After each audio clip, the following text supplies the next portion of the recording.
안녕하세요. 끌림 커넥터입니다. 오늘 여러분과 함께 읽을 책은 로버트 기요사키의 부자 아빠, 가난한 아빠입니다. 먼저 책을 읽기 전 지은이에 대해 잠시 알아보겠습니다. 로버트 기요사키는 재테크 분야의 고전으로 손꼽히는 부자 아빠, 가난한 아빠 시리즈를 통해 전 세계 수천만 사람들의 돈에 대한 인식을 바꿔놓았다. 사업가이자 교육자이며 나아가 일자리를 창출할 사업가가 세상에 더 많이 필요하다고 믿는 투자가다. 돈과 투자에 대해 기존의 통념과 대조적인 사고방식, 직설적인 화법과 대담한 태도로 국제적인 명성을 떨치고 있다. 돈과 투자, 금융 및 경제와 관련된 복잡한 개념을 단순하게 설명하는 놀라운 재능을 지녔으며 재정적 자유를 얻게 된 자신의 여정을 담은 이야기로 세대와 국적을 초월한 다양한 독자들에게 울림을 주었다. 그는 좋은 일자리를 얻어서 돈을 모아 빚을 갚고 장기적으로 분산 투자하라는 기존의 충고는 한물간 구식이라고 평한다. 당신의 집은 자산이 아니다. 현금 흐름을 얻기 위해 투자하라. 저축을 하는 사람은 패배자다. 등 그의 가르침과 철학은 커다란 논란을 일으켰지만 지난 20년간 사실임이 증명되었다. 부자 아빠, 가난한 아빠를 비롯해 25권의 저서를 펴냈으며 그의 책들은 전 세계 베스트셀러 명단에 굳건히 자리를 지키고 있다. 금융교육회사인 리치 데드 컴퍼니를 설립해 많은 사람들을 경제적 안정으로 가는 길로 안내하는 한편 CNN, BBC 등의 언론 매체와 레리 킹 라이브, 오프라 쇼를 비롯한 다양한 프로그램에 출연해 투자와 경제적 성공에 대한 해답을 제시하고 있다. 챕터 1 교훈 1 부자들은 돈을 위해 일하지 않는다. 가난한 자들과 중산층은 돈을 위해 일한다. 부자들은 돈이 그들을 위해 일하게 만든다. 아빠, 제게 부자가 되는 법 좀 말씀해 주실 수 있어요? 아버지는 석간신문을 내려놓았다. 왜 부자가 되고 싶은 거니? 왜냐하면 오늘 지미 엄마가 새로 산 캐딜락을 몰고 왔는데 아이들과 함께 주말에 해변 별장에 간다고 했어요. 지미가 친구 3명을 데리고 가는데 마이크와 나는 초대받지 못했어요. 우리가 가난한 아이들이라서 초대하지 않는 거래요. 정말 그랬어? 아버지는 믿지 못하겠다는 표정으로 물었다. 네, 그랬어요. 내가 풀 죽은 목소리로 대답했다. 아버지는 묵묵히 머리를 젓고는 콧잔등 위로 안경을 축혀 올렸다. 그리고는 다시 신문을 읽었다. 나는 선체로 아버지의 대답을 기다렸다. 때는 1956년이었고 나는 9살이었다. 운명의 장난이었는지 나는 부자들의 자녀가 다니는 공립학교에 다녔다. 우리가 살던 곳은 사탕수수 농장을 중심으로 형성된 마을이었다.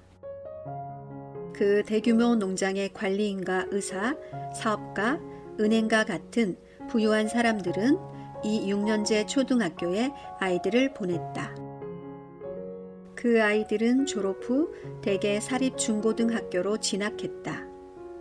우리 가족이 부자들이 주로 살고 있는 거리의 한쪽에 살고 있었기 때문에 내가 그 초등학교에 들어간 것이다.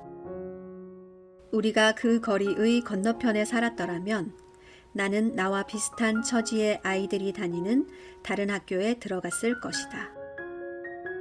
그 아이들과 나는 6학년을 마치면 공립중고등학교에 진학할 예정이었다. 그들과 나는 사립학교에 들어갈 수 없었다. 마침내 아버지는 신문을 내려놓았다. 아버지가 생각 중이라는 것을 알 수 있었다. 아들아, 아버지가 천천히 입을 열었다. 부자가 되고 싶으면 돈 버는 법을 배워야만 한다. 어떻게 하면 돈을 벌 수 있는데요? 내가 물었다. 글쎄, 내가 잘 생각해 보려무나. 아버지는 그렇게 말하며 슬며시 미소를 지었다. 어린 나이였지만 그 말의 진정한 의미가 그렇게밖에는 말해줄 게 없구나. 혹은 나는 답을 모르니 곤란한 질문 하지 마라 는 것임을 알 수 있었다. 파트너를 만나다. 다음날 아침 나는 제일 친한 친구인 마이크에게 아버지가 한 말을 얘기했다. 내가 아는 한 이 학교에서 가난한 아이들은 마이크와 나였다. 마이크 역시 운명의 장난으로 이 학교에 들어왔다. 누군가가 그려놓은 학군 때문에 우리가 부자 아이들과 같은 학교에 다니게 된 것이다. 사실 우리는 그렇게 가난하지 않았지만 가난하다고 느낄 수밖에 없었다. 모든 아이들이 늘 새 야구 글러브와 새 자전거, 그 밖에 온갖 것들을 자랑했기 때문이다. 아버지와 어머니는 우리에게 의식주와 관련된 기본적인 것은 뒷받침해 주었다. 하지만 그것이 전부였다.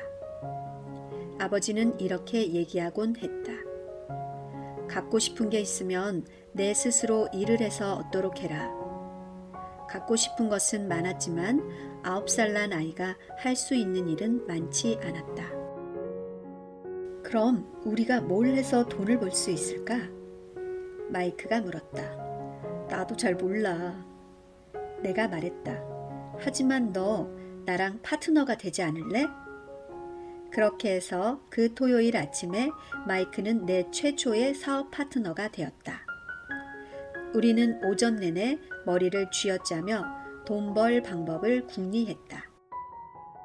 중간중간 우리는 그 잘난 애들이 지민의 해변 별장에서 얼마나 재미있게 놀고 있을지 상상해 보기도 했다.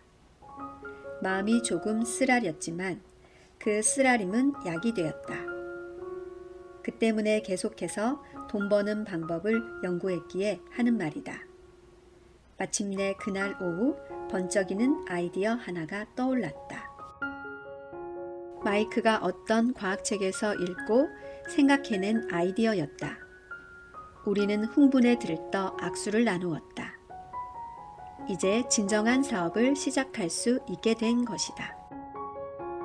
다음 몇 주 동안 마이크와 나는 동네를 돌아다니며 집집마다 문을 두드리곤 이웃 사람들에게 이렇게 부탁했다.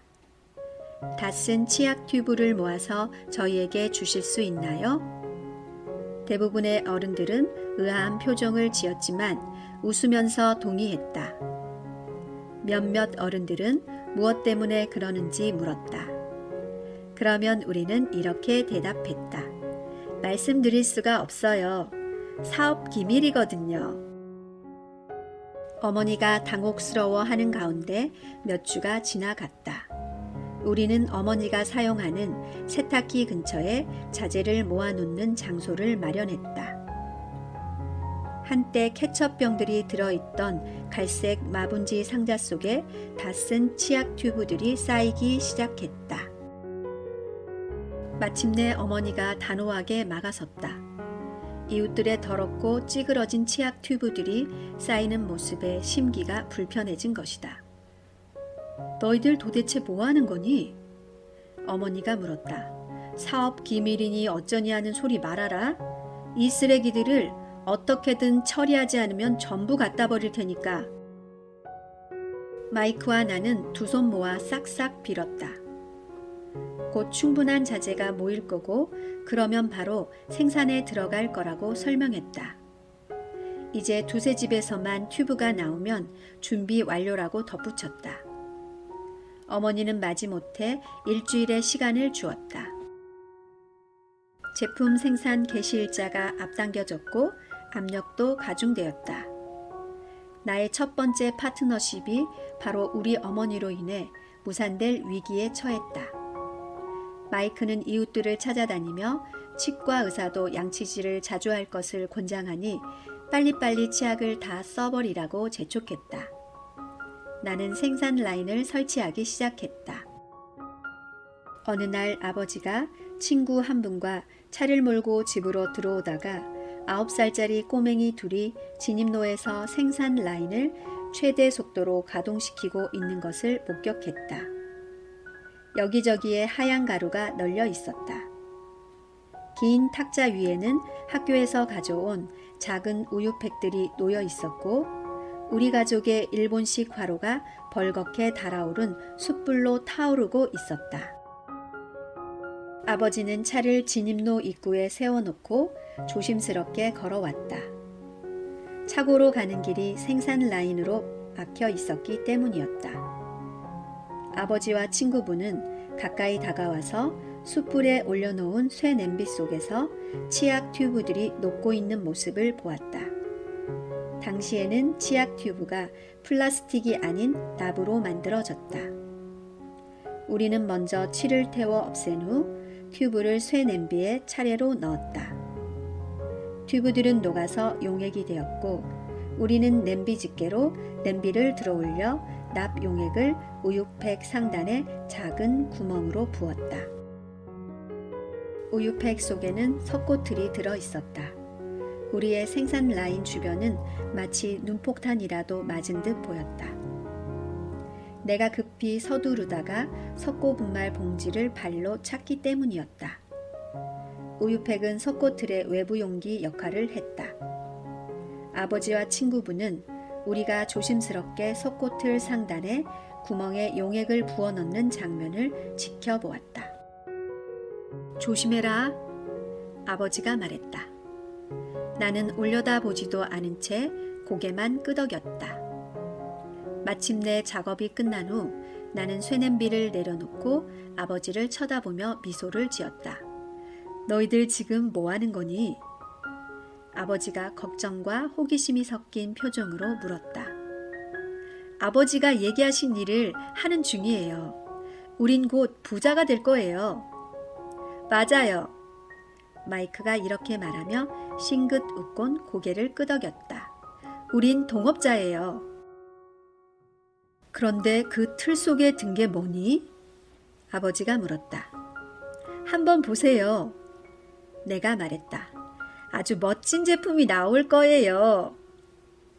내가 작은 망치로 접합 부분을 두드려 입방체를 반으로 나누었다. 그리고 조심스럽게 석고틀의 윗부분을 들어 올렸다.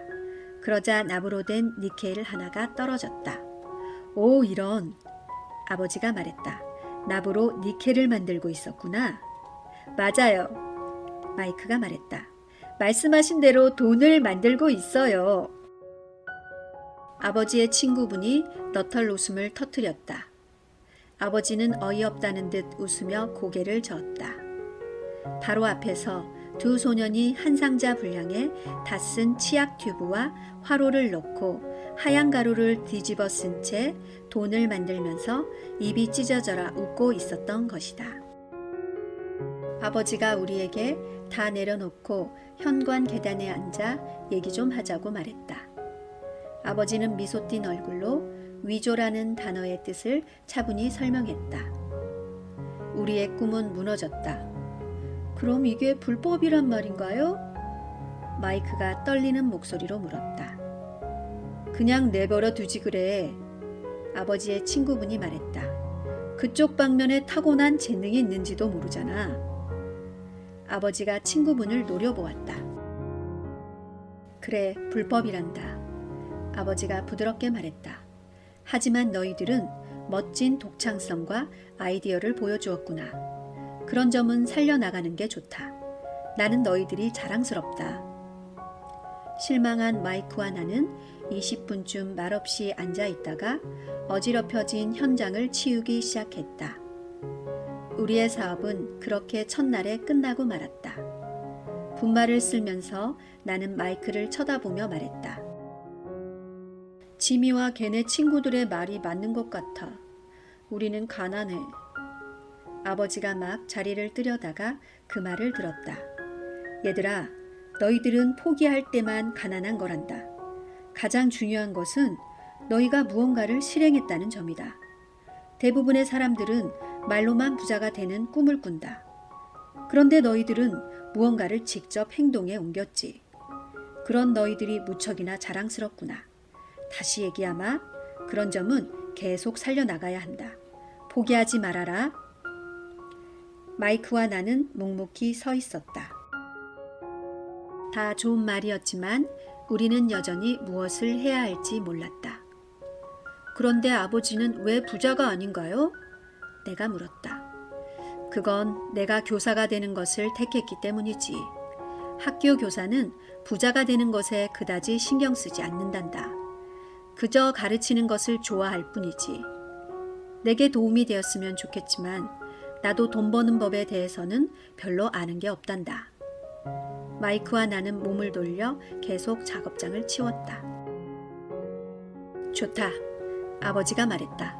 너희들이 부자가 되는 법을 배우고 싶다면 나에게 묻지 말고 마이크의 아버지에게 물어보렴. 우리 아빠요? 마이크가 미간을 찡그리며 물었다. 그래, 너희 아버지. 아버지가 미소를 지으며 얘기했다. 너희 아버지와 나는 같은 은행과 거래하는데 그곳 담당자가 너희 아버지 얘기를 많이 하더구나. 너희 아버지가 돈 버는 법을 잘 안다고 몇 번이나 얘기했단다. 우리 아빠가요? 마이크가 믿지 못하겠다는 듯 다시 물었다. 우리는 부잣집 애들처럼 근사한 자동차와 멋진 집 같은 게 없는데요? 근사한 자동차와 멋진 집이 있다고 반드시 부자이거나 돈 버는 법을 아는 것은 아니란다. 아버지가 대답했다. 지미의 아버지는 사탕수수 농장에서 일을 한단다. 그 사람도 나와 별반 다를 것이 없어. 그분은 회사를 위해 일을 하고 나는 정부를 위해 일을 하는 거지. 그 캐딜락도 회사에서 제공하는 거야. 하지만 그 회사는 지금 재정적으로 어려움에 처해 있고 그래서 지미 아버지는 곧 모든 것을 잃게 될지도 모른단다. 하지만 마이크의 아버지는 다르지. 내 아버지는 제국을 건설하고 있는 것 같더구나. 그래서 몇 년만 있으면 아주 큰 부자가 될 것 같단 말이다. 그 말을 듣고 마이크와 나는 다시 흥분하기 시작했다. 우리는 새로운 활력으로 망해버린 첫 사업이 이야기한 아수라장을 말끔히 청소해 나갔다. 그 와중에 우리는 언제 어떻게 마이크의 아버지와 얘기할지 계획을 세웠다. 문제는 마이크의 아버지가 밤 늦게까지 일을 해서 종종 집에 늦게 돌아온다는 점이었다. 마이크의 아버지는 창고와 건설회사, 일련의 상점들, 그리고 3개의 레스토랑을 갖고 있었다. 그분이 늦는 것은 레스토랑 때문이었다. 청소를 마친 후 마이크는 버스를 타고 집으로 갔다. 마이크는 그날 밤 아버지가 돌아오면 우리에게 부자 되는 법을 알려줄 수 있는지 물어볼 작정이었다. 늦은 시간이라도 자기 아버지와 얘기하는 즉시 내게 전화를 하겠다고 마이크가 약속했다. 전화벨이 울린 것은 저녁 8시 반이었다. 알았어. 내가 말했다. 다음 주 토요일. 나는 수화기를 내려놓았다. 마이크의 아버지가 우리 둘을 만나주기로 한 것이었다. 토요일 아침 7시 30분 나는 버스를 타고 마을의 가난한 지역으로 향했다. 드디어 수업이 시작되다. 마이크와 나는 그날 아침 8시에 마이크의 아버지를 만났다. 그분은 벌써 1시간도 넘게 일을 하고 계셨다. 그분 회사의 건설 현장 감독이 픽업 트럭을 타고 막 떠날 때 나는 그 작고 소박하지만 깔끔한 집으로 들어섰다. 마이크가 현관에서 나를 맞았다. 아빤 통화 중이셔. 우리에게 뒷문 쪽 베란다에서 기다리라고 하셨어. 마이크가 문을 열며 이렇게 말했다.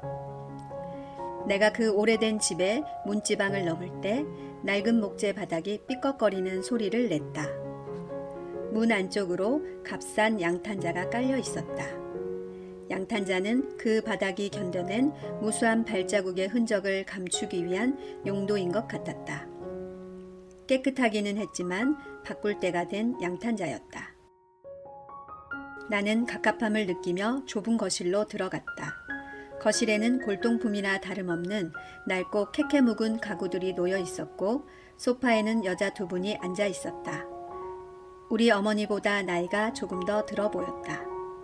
그분들 맞은편에는 작업복을 입은 남자가 앉아 있었다. 그 사람들이 입고 있는 카키색 작업복은 다림질이 잘 되어 있긴 했지만 풀을 먹이지는 않았다. 반들거리는 작업 부츠를 신은 그는 우리 아버지보다 10살은 더 많아 보였다. 그들은 뒷문 쪽으로 걸어가는 마이크와 나에게 웃음을 지었다. 나는 수줍은 미소로 답했다. 저분들은 누구야? 내가 물었다. 우리 아빠 밑에서 일하는 분들이야. 남자분은 아버지의 창고를 관리하고 여자분들은 아빠 레스토랑을 관리하지. 그리고 아까 내가 올 때 본 그 현장 감독 아저씨는 여기서 80km쯤 떨어진 곳에서 도로 건설을 감독하고 있어. 그분 말고 주택 건설을 감독하는 분도 있는데 그분은 내가 오기 전에 벌써 떠났지. 너희 아빠는 늘 이런 식으로 일을 하시니? 내가 물었다. 늘 그렇지는 않지만 그럴 때가 많아. 마이크가 그렇게 말하면서 미소를 지었다. 그리고 의자를 당겨 내 옆에 앉았다. 아빠한테 돈 버는 법을 가르쳐 주실 수 있는지 여쭤봤어. 마이크가 말했다. 그랬더니 뭐라고 말씀하시든 내가 호기심 어린 표정으로 조심스럽게 물었다. 처음에는 그냥 재미있다는 표정만 지으셨는데 그러시곤 우리에게 제안을 하나 하겠다고 하셨어. 그래? 나는 그렇게 말하면서 의자를 뒤로 젖혀 등받이가 벽에 닿게 했다. 그렇게 의자의 뒷자리에 체중을 싣고 앉았다. 마이크도 나를 따라했다. 그 제안이라는 게 무엇인지 알고 있니? 내가 물었다. 아니, 하지만 곧 알게 되겠지. 그때 갑자기 마이크의 아버지가 삐걱거리는 방충망 문을 열고 베란다로 나왔다.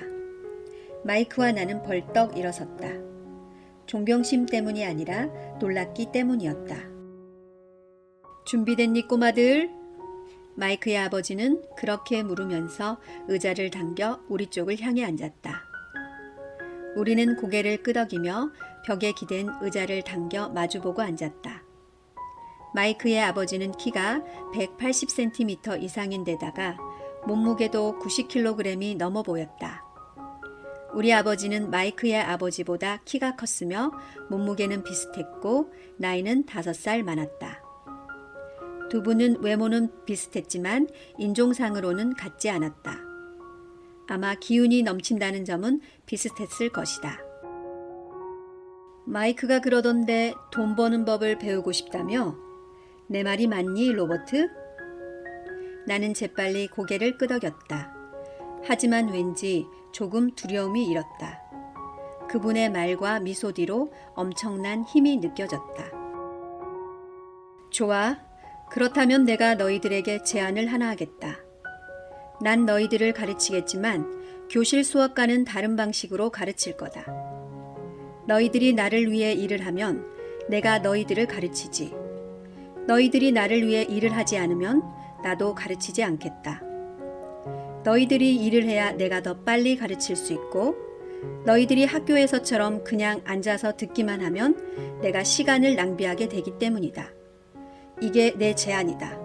어때? 해볼 테냐 말 테냐? 먼저 질문 하나 해도 될까요? 내가 물었다. 안 돼. 내 제안을 받아들일지 말지부터 결정해라. 나는 할 일이 무척 많아서 조금의 시간이라도 낭비할 수 없어. 단호하게 결심하는 능력이 없다면 돈 버는 법도 결코 배울 수 없지. 기회는 왔다가 가는 법이다. 언제 빠른 결정을 내려야 하는지 아는 것도 중요한 기술이야. 자, 내가 원했던 기회가 왔다. 수업이 시작되거나 아니면 10초 후에 끝날 거다. 마이크의 아버지가 짓궂은 미소를 지었다. 할게요. 내가 말했다. 저도요. 마이크도 말했다. 좋다.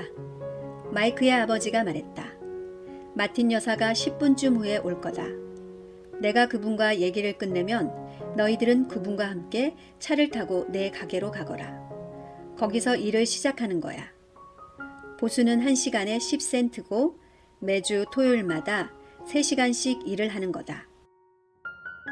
근데 오늘은 소프트 게임을 하기로 약속이 되어 있는데요? 내가 말했다. 그러자 마이크의 아버지는 목소리를 낮춰 엄한 어조로 말했다. 할 테냐 말 테냐? 하겠습니다. 내가 대답했다. 노는 것 대신에 일과 배움을 택한 것이다. 30센트는 나중에. 그날 아침 9시경 마이크와 나는 마틴 여사가 시키는 대로 일을 하고 있었다. 마틴 여사는 친절하고 참을성이 많은 분이었다. 마이크와 내가 이제는 다 자라서 독립한 자신의 2 아들을 연상시킨다고 수차례 얘기했다. 마틴 여사는 친절했지만 열심히 일하는 것을 중시하는 분이라 우리를 계속 움직이게 했다. 우리는 3시간 동안 선반에서 통조림 통들을 내려 총채로 먼지를 털어내고는 다시 가지런히 정리했다. 정말 지루하기 짝이 없는 일이었다. 내가 부자 아빠라고 부르는 마이크의 아버지는 그런 소형 슈퍼마켓을 9개나 갖고 있었다. 그 가게들에는 모두 넓은 주차장이 딸려 있었는데 말하자면 편의점이나 동네 식료 잡화점의 초기 유형인 셈이었다. 사람들은 우유와 빵, 버터, 담배 같은 물건들을 사러 그곳을 찾았다. 문제는 하와이에 에어컨이 널리 보급되기 이전 시절이었다는 점이다. 찌는 듯한 열기 때문에 가게들은 문을 닫아 놓을 수가 없었다. 그래서 도로와 주차장 쪽으로 난 가게 앞뒷문을 활짝 열어놓아야 했다.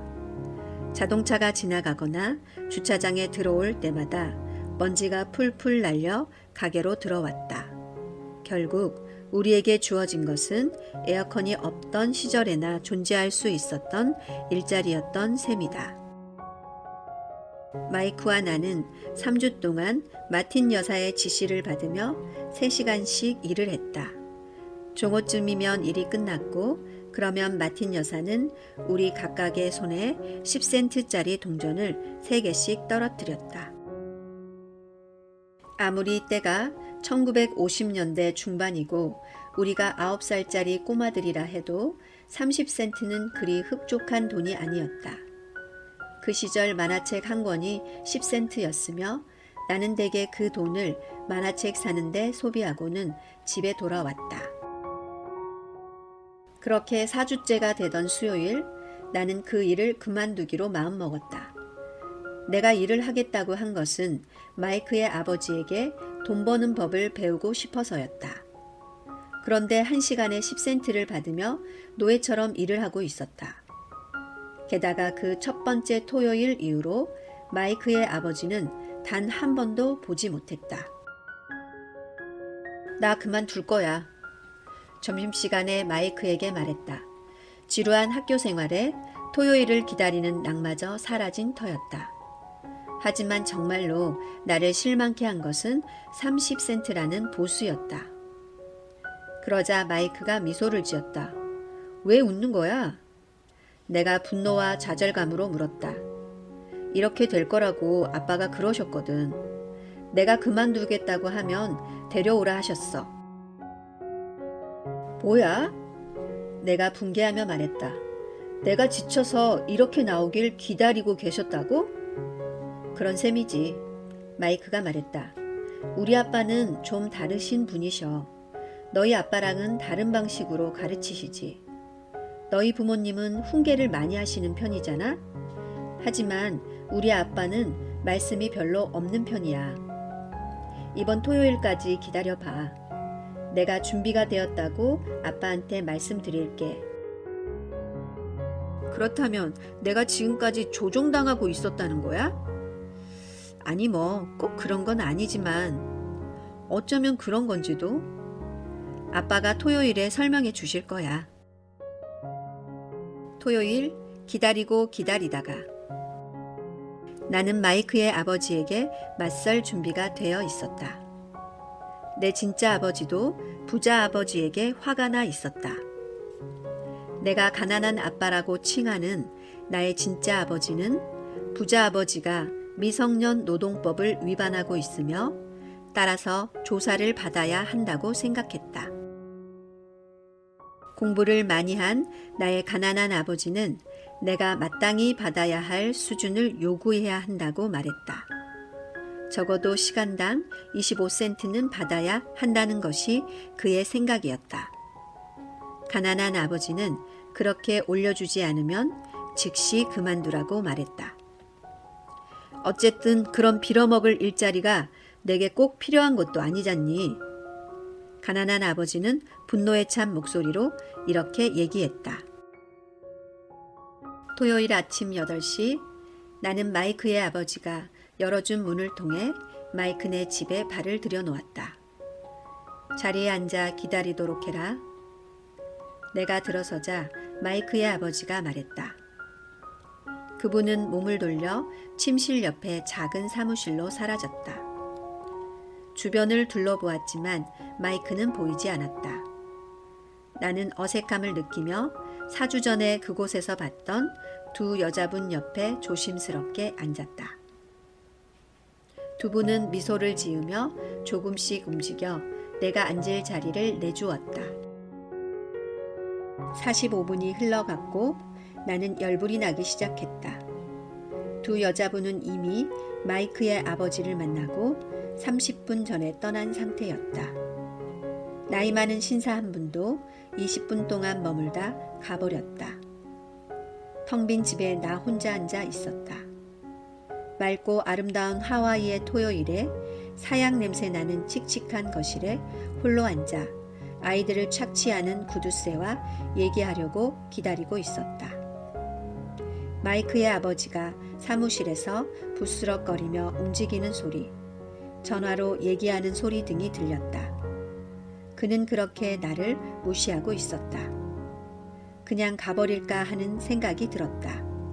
하지만 무슨 이유에서인지 나는 그냥 나올 수가 없었다. 마침내 15분이 더 흘러 정각 9시가 되자 부자아버지가 사무실에서 나왔다. 그러고는 아무 말 없이 손짓으로 내게 들어오라고 했다. 보수를 올려주지 않으면 일을 그만둘 거라면서 부자아버지는 그렇게 말하며 회전의자에서 몸을 돌렸다. 아저씨가 약속을 지키지 않고 계시니까요. 내가 불쑥 내뱉었다. 거의 울 것 같은 목소리였다. 어린아이로서 어른에게 맞서는 것은 정말로 무서운 일이었다. 내가 가게에서 일을 하면 돈 버는 법을 가르쳐 주신다고 했잖아요. 그래서 일을 했어요. 정말 열심히 일했다고요. 야구놀이까지 포기하면서 말이에요. 그런데 아저씨는 약속을 안 지키셨어요. 제게 아무것도 가르쳐 주시지 않았다고요. 아저씨는 동네 사람들 모두가 생각하는 것처럼 사기꾼이에요. 욕심이 너무 많으세요. 돈밖에 모르고 직원들에게는 관심이 없잖아요. 조금 전에도 나를 기다리게 해놓고 그냥 무시했어요. 아무리 제가 어린아이라 해도 그렇게 대접하는 것은 잘못된 일이라고 생각해요. 부자아버지는 회전의자에서 몸을 젖히며 양손으로 턱을 괴고는 나를 응시했다. 그만하면 나쁘지 않은 편이구나. 그분이 말했다. 한 달도 안 돼서 우리 직원들 대다수처럼 말하니 말이다. 뭐라고요? 내가 물었다. 그분의 말을 이해하지 못한 채 나는 계속 불만을 터뜨렸다. 저는 아저씨가 돈 버는 법을 가르쳐 주신다는 약속을 지킬 줄 알았어요. 그런데 그냥 저를 괴롭히시는 것뿐이잖아요. 그것은 잔인한 일이에요. 정말로 잔인한 일이라고요. 나는 너를 가르치고 있는 중이다. 부자아버지가 조용히 얘기했다. 무얼 가르쳐 주셨나요? 아무것도 없잖아요. 내가 화를 내며 말했다. 아저씨는 제가 푼돈 받고 일하는 것에 동의한 이후 제게 말을 거신 적도 없어요. 시간당 10센트라니? 아저씨를 정부에 신고해야겠어요. 미성년 노동법이 있는 거 아시죠? 우리 아버지가 공무원이라는 것도 잘 아시죠? 와우, 부자 아버지가 말했다. 이제 너는 내 밑에서 일했던 사람들 대다수와 똑같이 얘기하는구나. 내가 해고했거나 스스로 그만둔 사람들처럼 말이다. 할 말 없으시죠? 어디 있으면 해보세요. 나는 이렇게 다그치며 스스로 어린애치고는 용감하다고 생각했다. 아저씨는 제게 거짓말을 했어요. 저는 일을 했는데 아저씨는 약속을 지키지 않았어요. 아무것도 가르치지 않으셨다고요. 내가 아무것도 가르치지 않았는지 어떻게 아니? 부자 아버지가 차분히 물었다. 제게 말씀 한마디 안 하셨잖아요. 저는 3주 동안 일을 했는데 아저씨는 아무것도 가르치지 않으셨어요. 내가 뾰로통한 입술로 얘기했다. 말로 설명하거나 강의를 해야 가르치는 거라고 생각하니? 부자 아버지가 물었다. 그렇죠. 내가 대답했다. 그건 학교에서나 쓰는 방식이지. 그분이 미소를 띠며 말했다. 하지만 삶이 가르치는 방식은 그와 다르단다. 그리고 우리 삶이야말로 최고의 스승이라고 말할 수 있지. 대개의 경우 삶은 얘기해 주지 않는다. 그냥 우리를 제멋대로 내두른다고 해야 옳지. 그렇게 내두를 때마다 삶은 우리에게 이렇게 말하지. 정신 차려. 내게 가르칠 게 있어. 도대체 지금 무슨 얘기를 하는 거야? 나는 속으로 되물었다. 삶이 나를 내두르면서 가르치는 거라고? 이제 일을 그만둬야겠다는 생각이 더욱 확고해졌다. 내가 지금 사기꾼과 얘기를 나누고 있는 게 분명했다.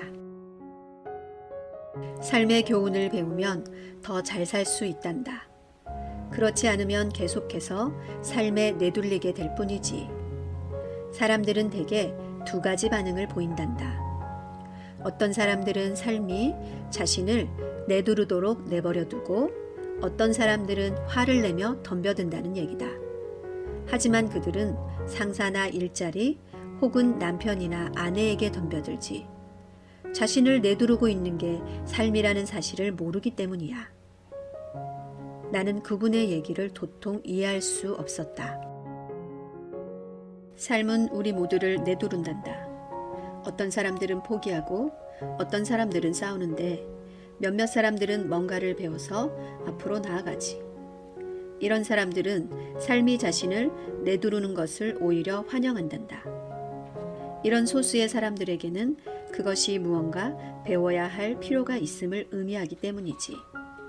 그들은 그렇게 배우면서 전진한단다. 물론 대부분은 포기하고 어떤 사람들은 너처럼 싸우고. 부자 아버지는 자리에서 일어나 오래되어 삐걱거리는 나무 창문을 닫았다. 만약 내가 이 교훈을 제대로 배운다면 현명하고 부유하며 행복한 젊은이로 성장할 수 있을 거란다. 하지만 이 교훈을 깨닫지 못한다면 너는 너 자신의 문제에 대해 일자리나 낮은 급료, 상사 등을 탓하며 평생을 보내게 되겠지. 너는 늘 무언가 획기적인 돌파구가 생겨 돈과 관련된 모든 문제를 해결해 줄 거라는 헛된 희망이나 꿈꾸며 삶을 살게 될 거야. 부자 아버지는 나를 굽어보며 내가 여전히 귀를 기울이고 있는지 살폈다. 그분의 눈길이 내 눈과 마주쳤다. 우리는 서로를 응시하며 눈으로 대화를 나누었다. 마침내 나는 그분의 메시지를 받아들이고 눈길을 돌렸다. 그분의 말이 옳다는 걸 알았다. 나는 그분을 비난하고 있었으며 그와 동시에 가르침을 요구하고 있었다. 나는 싸우고 있었다. 부자 아버지는 계속 말을 이었다. 또는 내가 배짱이 없는 사람이라면 삶이 너를 내두를 때마다 그냥 포기하고 말 거야. 만약 내가 그런 사람이라면 평생 위험한 일은 피하며 안전한 삶만 쫓고 옳다는 일만 하면서 생기지도 않을 일에 대비해 자신을 아끼게 되겠지. 그러다가 따분한 노인네가 되어 죽게 될 거야. 그래도 너를 진정으로 좋아하는 친구들은 많이 생기겠지. 내가 근면하고 친절한 사람으로 보일 테니까 말이야. 하지만 진실은 달라. 너는 그저 삶이 너를 내두르며 굴복시키도록 놔두는 사람일 뿐이지. 마음속 저 깊은 곳은 위험을 감수하는 행위에 대한 두려움으로 가득 차 있는 사람일 뿐이고, 내가 정말로 원하는 것은 이기는 것이지만 패배에 대한 두려움이 승리에 대한 흥분보다 더 크기 때문에 나서질 못하지. 너는 알아. 마음속 깊이 너만은 알지. 내가 승리를 거머쥐기 위해 나선 적이 없다는 것을. 이게 바로 안전하게만 살려는 사람들이 걷는 길이란다. 우리의 눈이 다시 마주쳤다. 그러니까 지금까지 저를 내두르신 거군요. 내가 물었다. 그렇게 말하는 사람들도 있겠지. 부자아버지가 미소를 띄었다. 하지만 나는 내게 인생의 맛을 좀 보여줬다고 말하고 싶구나. 인생의 어떤 맛을요? 내가 물었다. 여전히 화가 난 상태였지만 호기심도 잃었다. 이제는 배울 준비까지 되어 있었다. 너와 마이크, 너희 둘은 적어도 나에게 돈 버는 법을 가르쳐 달라고 부탁을 했다. 나도 난생 처음 들어본 부탁이지. 내 밑에서 일하는 직원들이 150명도 넘는데 지금까지 나에게 돈에 대해 가르쳐 달라고 요청한 사람이 단 한 명도 없었단다. 그들은 일자리와 급료에 대해서만 얘기하거나 요구하지 돈에 대해 가르쳐 달라고는 하지 않아. 그래서 대부분이 인생의 황금기를 돈을 위해 일하면서 허비하게 되지. 자신들이 무엇을 위해 일하는지도 제대로 이해하지 못하면서 말이야. 나는 귀를 쫑긋 세우고 경청했다. 그래서 내가 돈 버는 법을 배우고 싶어 한다는 얘기를 마이크에게 들었을 때 나는 현실 세계를 체험할 수 있는 과정을 하나 준비했단다. 물론 너를 앉혀놓고 종일토록 말로 가르칠 수도 있다. 하지만 그러면 내가 귀를 기울이지 않을 게 뻔하지. 그래서 내가 귀를 기울이게 만들기 위해 삶이 너를 조금 내두르도록 조치한 거다. 그래서 너에게 시간당 10센트만 준 거란다. 그래서 제가 1시간에 10센트를 받으면서 어떤 교훈을 배운 건데요? 내가 물었다. 아저씨가 실은 구두쇠에 직원들이나 착취하는 사람이라는 거요? 부자아버지는 몸을 뒤로 젖히며 너털 웃음을 터뜨렸다. 이윽고 그분이 말했다. 다시 생각해보렴. 관점을 바꿔봐. 나를 탓하지 말고 내가 문제라고 여겨서도 안 된다. 만일 내가 문제라고 생각하면 넌 나를 바꿔야 하겠지. 하지만 내가 문제라는 걸 깨달으면 너 자신을 바꿀 수 있어. 그러면서 뭔가를 배우고 더 현명해지는 거지. 대부분의 사람들은 자기 자신은 그대로 놔두고 늘 남들을 바꾸려고만 하지. 이 점을 명심하렴. 다른 사람들보다 나 자신을 바꾸는 것이 훨씬 쉽단다. 무슨 말인지 모르겠어요. 내가 말했다. 내 문제에 대해 나를 탓하지 말렴. 부자아버지가 참을성이 바닥났는지 약간 초조하게 말했다. 하지만 아저씨가 시간당 10센트밖에 안 주잖아요. 그래서 너는 거기서 뭘 배웠니? 부자아버지가 미소 지으며 물었다. 아저씨가 구두쇠라는 거요. 난 씩 웃으면서 대답했다. 그것 봐라. 너는 아직도 내가 문제라고 생각하고 있잖니. 부자아버지가 말했다. 하지만 그렇잖아요. 그런 태도를 버리지 않으면 아무것도 배우지 못할걸. 남이 문제라는 태도를 버리지 않으면 결국 내가 할 수 있는 선택은 뭐가 있겠니? 아저씨가 시급을 올려주거나 아니면 약속대로 제게 돈을 버는 법을 가르쳐주지 않으면 그만두는 수밖에 없죠. 잘 아는구나. 부자아버지가 말했다. 대부분의 사람들은 정말로 그렇게 한단다. 직장을 그만두고 다른 일자리를 찾지. 더 나은 기회, 더 나은 보수. 그런 게 문제를 해결해 줄 거라고 여기고 말이야. 하지만 그런다고 문제가 해결되는 경우는 거의 없어. 그럼 어떻게 해야 하는데요? 내가 물었다. 그냥 시간당 10센트나 받으면서 만족하는 척해요? 부자아버지가 빙그레 웃었다. 어떤 사람들은 그렇게 하지. 월급이 오르길 기다리면서 돈만 벌면 모든 문제가 해결될 거라고 생각하는 거야. 대개는 상황을 그저 순순히 받아들이고 일부는 열심히 몸바쳐 부업이라도 하지만 그래봤자 역시 보수는 얼마 되지 않지. 나는 바닥을 멀뚱히 쳐다보았다. 부자아버지가 말하는 교훈이 조금씩 이해되기 시작했다. 그게 바로 삶의 맛이라는 것이었다. 잊고 나는 고개를 들고 물었다.